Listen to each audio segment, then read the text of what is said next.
So I am a registered nurse. I am a Clin 3. I mean, at my core, I always think of myself as a critical care nurse. A lot of people know what a pastor does in a church, so we are the pastor in the hospital.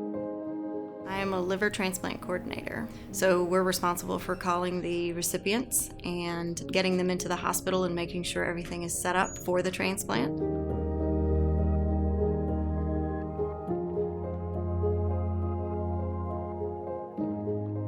And I really would like to ensure all members of the community, that as healthcare staff, we have no idea what you put on your driver's license. So if you come into the ED, it doesn't matter that you're a donor or not.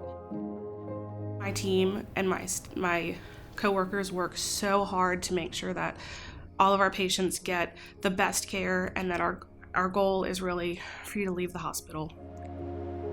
There's a lot of investment in VCU in the transplant side, and I think that's so wonderful, but where do those organs come from? So I think it's very good for the community and for the VCU team as a whole to know what goes behind the scenes in getting organs that aren't from other live donors.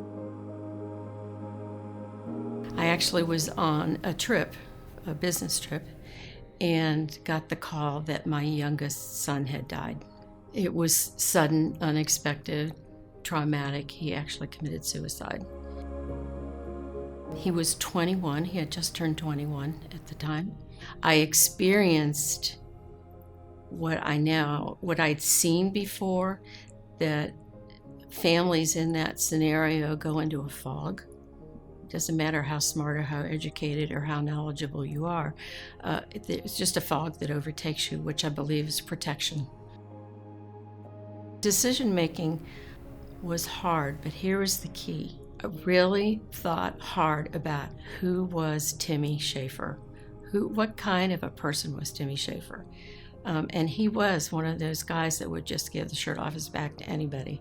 And so that's what led me to make the decision to go ahead and donate. I've never regretted it for a minute. And I don't use that story to convince other people to donate, only to just say that this donation experience is very personal. But I think for all people who ever work with donor families, it's very personal. I can't help but be touching them in a personal way.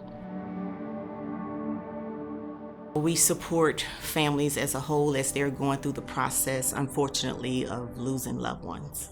When you go into those rooms, it's not always a conversation. Sometimes it's just being present. Sometimes it's just allowing them to speak and to just to empty out their feelings and emotions. So letting them know that they are worthy and that they are worth listening to.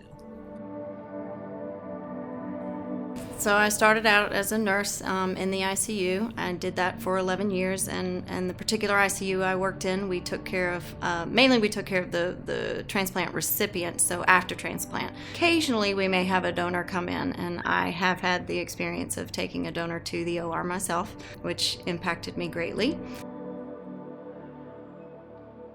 Prior to even getting onto the transplant list, we do extensive education to the recipients. Sometimes during that talk, it will register with either the recipient or if their family member just what that means for someone to have to pass away in order for them to live.